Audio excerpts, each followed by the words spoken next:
এইভাবে আরও কতদিন কাটাবো? সবাই কত কিছু করে যাচ্ছে, আমি কিছুই করতে পারলাম না। এভাবে আমার জীবন কি চলবে? ফিউচারে আমার কত কষ্ট করতে হবে। না, আমি নিজেকে বদলাবো। আজ থেকেই নিজেকে পরিবর্তন করতে হবে। হ্যাঁ বন্ধু, যখন সিদ্ধান্ত নিয়েছো জীবনে আগে এগিয়ে যাবে, তাহলে এখন আর পিছনে ফিরে তাকিও না।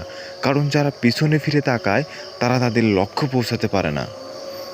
ঠোকর খেয়ে পড়ে যাওয়া, ফের নিজেকে সামলে নেওয়া, ফের আবার সেই পথে চলতে শুরু করা, এরই নামই সংঘর্ষ, এরই নামই জীবনের লক্ষ্য। যখন কারোর জীবনে কঠিন সময় আসে, তখনই প্রমাণ পাওয়া যায় সে ভীতু নাকি বাহাদুর। কারণ এই কঠিন সময়ে ভীতুরা নানান রকম বাহানা খুঁজে, আর বাহাদুরেরা ওই সময়টাকে পরিবর্তন করার রাস্তা খুঁজে।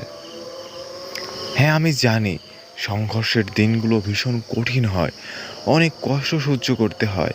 কিন্তু বন্ধু, তুমি নিজের ওপরে ভরসা রাখো। এই দিনগুলো কেটে যাবে, আর এই সংঘর্ষের দিনগুলোই তোমাকে মজবুত করবে। তোমার জীবনের সবথেকে বড় শিক্ষাগুলো তোমাকে শিখিয়ে দেবে। হিম্মত হারিয়ে ফেলো না বন্ধু, এখনও অনেক এগিয়ে যেতে হবে। যারা বলেছিল তোমাকে দিয়ে কিচ্ছু হবে না, তাদেরকে তোমায় করে দেখাতে হবে। স্বপ্ন যত বড় হবে, তোমাকে তত বেশি সংঘর্ষ করতে হবে। তত বেশি সংঘর্ষ করবে, তত বেশি বড় সফলতা পাবে। দুনিয়াতে কেবল একজনই আছে যে তোমাকে সাহায্য করতে পারে, যে তোমাকে সফল বানিয়ে দিতে পারে, আর সেই ব্যক্তিটি তুমি নিজে। তোমার ভিতরে বসে আছে সেই মানুষটি, তুমি